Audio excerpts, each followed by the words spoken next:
Bonjour. Aujourd'hui, une vidéo pas prévue. On part de près d'Interlaken là.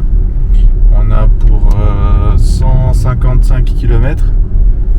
La batterie de la Skoda est à 46%. Il annonce 220 km d'autonomie. J'ai mis le trajet sur ABRP, il me dit de ne pas conduire à plus de 100. Et puis le calculateur de l'ENIAC me dit de m'arrêter pour charger. Donc moi je vais essayer de ne pas rouler plus vite que 100.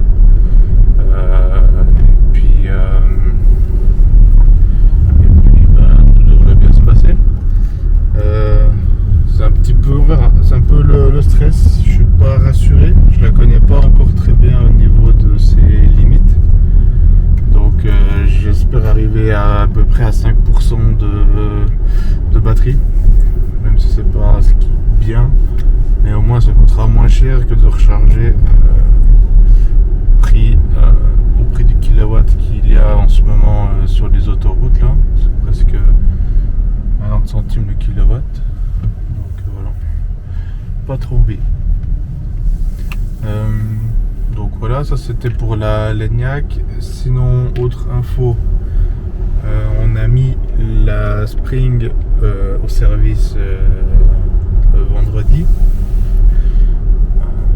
Elle a bientôt 15 000 km et puis je vous ferai une vidéo là-dessus pour voir ce qui a été fait et puis le prix, tout ça. J'attends de recevoir la facture pour faire la vidéo. Sinon, autre sujet que je sais jamais quand en parler et je vais en profiter là. Cet été, on a eu l'occasion de faire Blablacar. Donc pour les Français qui regardent la vidéo, je pense que c'est quelque chose de connu. Pour les autres, je vous invite à vous renseigner un petit peu. Parce que moi je connaissais pas plus que ça. Et on était en vacances chez des amis cet été en France. Et ils nous ont parlé de Blablacar et du coup je me suis inscrit. Et pour le retour de vacances, on a mis notre trajet sur Blablacar et quelqu'un est venu avec nous depuis Clermont-Ferrand, donc ça fait la moitié de notre trajet jusqu'en Suisse. Et c'était vraiment sympa parce que lui ça lui a coûté bien moins cher que le train, c'était moins long que le train aussi. Donc ça l'a arrangé et puis nous, ça nous a fait un peu de compagnie, on a pu discuter avec, c'était sympa. Puis sur Blablacar, il y a aussi les Blablacar Daily.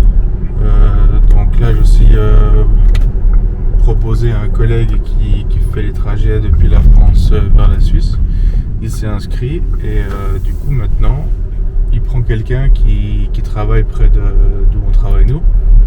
Et du coup ça lui fait de la compagnie, ça lui fait un peu d'argent vu que ça participe aux frais et tout le monde est content et je trouve que c'est une bonne solution. Et en Suisse, pour être transparent, j'ai pas vu de choses qui se ressemblent de près ou de loin et je trouve dommage parce que c'est vrai que ça permettrait peut-être d'avoir moins de voitures et de dépanner les gens. Même si chez nous, j'avoue que le faire du pouce, l'autostop, marche très bien. C'est peut-être pour ça que ça marche moins bien Blablacar. Mais pour le coup, moi, tous mes longs trajets, je les mets sur Blablacar et j'espère toujours qu'il y a des gens qui viennent. Mais en Suisse, ça marche pas trop. Donc, je vais essayer de vous mettre mes liens en bas, comme ça, dans la description.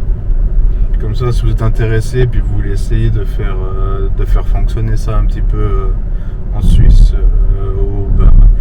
même vous en France, si vous ne connaissez pas, vous n'avez pas voulu vous lancer, je vous encourage. D'ailleurs, pour ceux qui sont intéressés, fin du mois, nous on va à Dijon et j'ai mis mes trajets sur Blablacar. Il y a une place pour venir en ENIAC. Voilà. C'est un peu tout. Je suis pas sponsorisé, hein. C'est juste que j'aime bien le concept et puis c'est une application qui est très, très facile d'utilisation et j'ai bien aimé. Donc voilà. Donc je vous reprends plus tard pour le bilan, si on a chargé, si on a arrêté, si on est en panne, ou si tout va bien.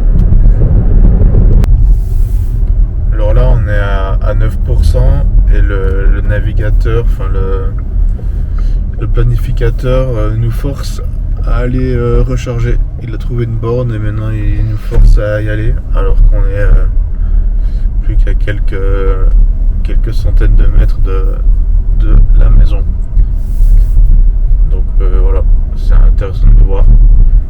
Et du coup on va y arriver sans charger. On va arriver je pense à 8%.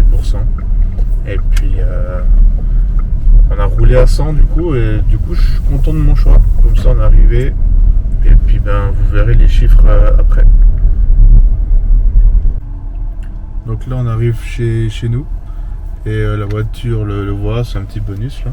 Et on va pouvoir mettre le parquage automatique.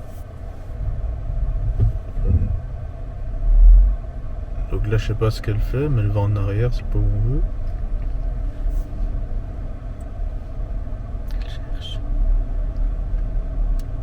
Elle remonte la rue là.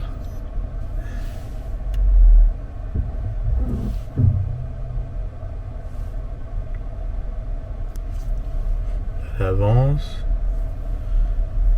Elle cherche son chemin. Ça c'est pour les gens qui ont un peu trop bu, qui veulent se parquer chez eux. Je sais pas. On l'utilise pas trop souvent. Ça prend plus de temps que de le faire soi-même. Mais voilà.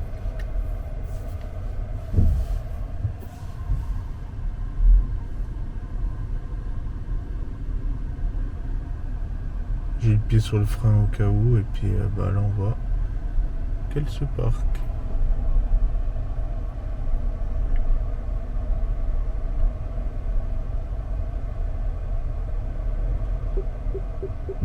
C'est elle qui a freiné.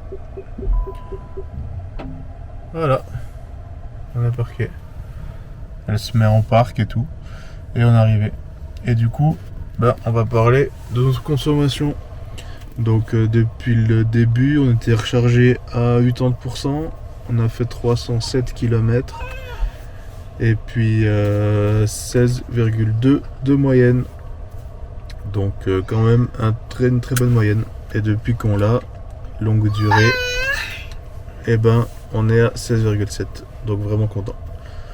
Voilà, à bientôt.